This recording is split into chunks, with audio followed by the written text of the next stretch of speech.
তাই ম্যাপ দিছেন, রোডটা দিয়ে দেন, দেরি আর করেন না।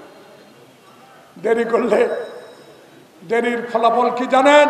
ওই মঈন ফখরুদ্দিনের মতো লেট করব, লেট দেরি করব। চলবে না, চলবে, দুই হাত তুলে বলে চলবে। তাহলে দরকার ম্যাপ দিছেন, রোডটা দেন। রোডটা দিলে নির্বাচনের তারিখ পড়বে। আমরা বাহেরা, ভাইয়েরা, বোনেরা 1991 সালে শাহাবুদ্দিন যখন একটি হাফ প্যান্ট পরা দড়ি টানিয়ে বাংলাদেশে বেগম খালেদা জিয়াকে প্রধানমন্ত্রী করেছিল, এইভাবে একটা নির্বাচন হবে, সেই নির্বাচনে তারেক রহমান সরকার গঠন করবে। তা আমরা কি চাই? শহীদ মিনারে কি চাই? আগে কি সংসদ না স্থানীয়? তাহলে সংসদে নির্বাচনেই সঠিকভাবে মূল্যায়িত হবে সংস্কার আমরা কোনটা করব কোনটা করব না, জনপ্রতিনিধিরাই ঠিক করবে।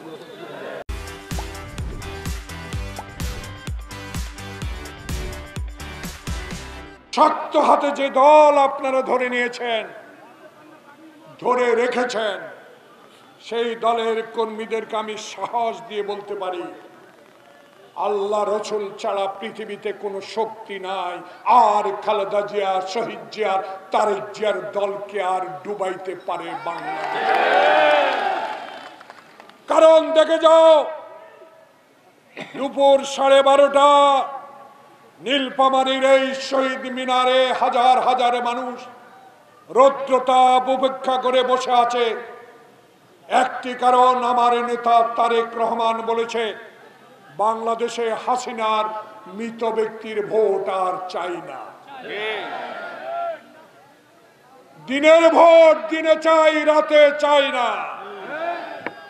আয়নাঘর আর চাই না। বিবি হারুনের অত্যাচার আর চাই না।